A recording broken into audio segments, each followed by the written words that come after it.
आप ये जो बहती हुई नदी देख रहे हैं, ये सिंचाई विभाग के काबिल इंजीनियरों का कमाल है।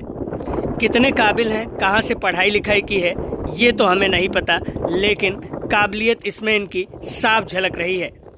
अब यहाँ पर एक नहीं दो राप्ती नदी बहती है। जानिए कैसे इन अधिकारियों और इंजीनियरों ने मिलकर बड़ा लंबा खेल किया। खेल कैसे हो गया, मैं आपको बताता हूँ। मैं चंदापुर और कोडरवा के बीच में खड़ा हूँ और चंदापुर एक गांव है। चंदापुर बांध पर जो बलरामपुर भड़रिया बांध है, उसके तकरीबन 1 किलोमीटर के हिस्से को राप्ती नदी ने 2022 में आई बाढ़ में काट दिया था, जो सितंबर माह में आई थी।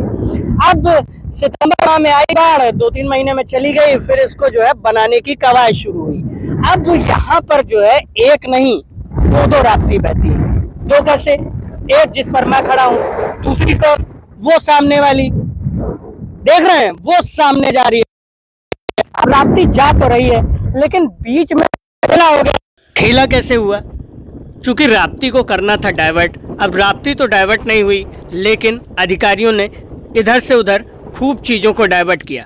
ठेकेदारों ने भी इस प्रोजेक्ट में खूब मौज काटी। करीब 678 लाख के प्रोजेक्ट ने अधिकारियों और नेताओं समेत ठेकेदारों को खूब कमाई तो करवाई, लेकिन इसका फायदा ग्रामीणों को नहीं मिला।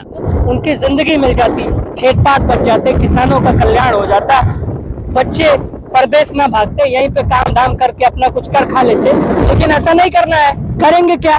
करना तो यही है कि जो है ये कैसे ना कैसे करके हर बाढ़ को अवसर के रूप में परिवर्तित कर ले। बाढ़ जब आता है तो अवसर हो जाता है अधिकारियों के लिए। अब बाढ़ तो हर साल आएगा और अवसर भी हर साल चाहिए। एक बार अगर अच्छा काम करवा देंगे तो हर बार कैसे अवसर मिल पाएगा? एक बार जो अच्छा काम हो गया वो तो अच्छा ही माना जाएगा भाई, फिर उसे पर गलत कौन ठहरा देगा? लेकिन अच्छा काम नहीं करना है, करेंगे तो जो है फिर अवसर नहीं मिल पाएगा होता है, वो इसीलिए होता है। अब ये बांध का जो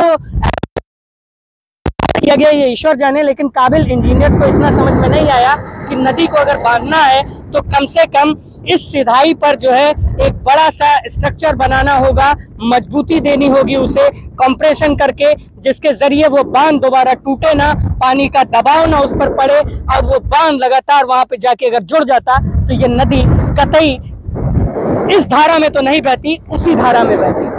तो ये पूरा खेला है। अब इसमें कितने का बजट लगा, कितने का बजट नहीं लगा, ये तो सब बात की बात है, लेकिन जिस वजह से जो है यहाँ पर कोडरवा में काम करवाया गया और नदी के अलाइनमेंट को चेंज करने की कोशिश की गई, और स्थिति ये तब है जब राप्ती नदी में अभी बाढ़ नहीं है। इसके ऊपर से पानी 2 दिन की बारिश में गया है, 2-3 दिन की बारिश में गया है, और जब आप देखेंगे ये पानी क्या ही दबाव है। ये जो ऊपर चीजें आ गई हैं, ये जो खरपतवार पड़े हुए हैं, ये पानी के दबाव के ही कारण यहाँ तक पहुँच गए हैं।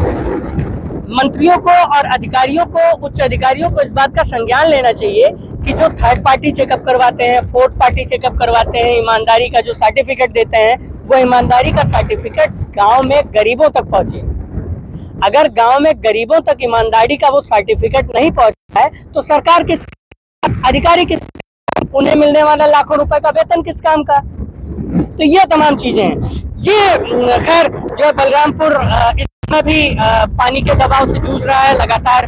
राप्ती का अभी जलस्तर तो घट रहा है, लेकिन अगर राप्ती बैराज यानी कि नेपाल में जो राप्ती बैराज बना हुआ है जोगराहा के पास, और राप्ती बैराज जो श्रावस्ती में बना हुआ, वहां से अगर पानी रिलीज किया जाता है तो बलरामपुर, सिद्धार्थनगर और गोरखपुर, बस्ती जैसे जिलों में राप्ती का फिर से दबाव बढ़ेगा, और जब राप्ती का दबाव बढ़ेगा तो जनजीवन पर कहीं ना कहीं कोई ना कोई तो प्रभाव पड़ेगा ही। खैर, बाढ़ से बचाव का जो कार्यक्रम चल रहा है उसमें सरकार प्रथम दृष्टिया कहीं ना कहीं असफल नजर आती है, क्योंकि बलरामपुर हर साल बाढ़ के कहर से जूझता है। लोग परेशान होते हैं, लोगों की मौतें होती हैं, लोग बीमार होते हैं, लेकिन जो स्थिति है वो बदलने का नाम नहीं लेती।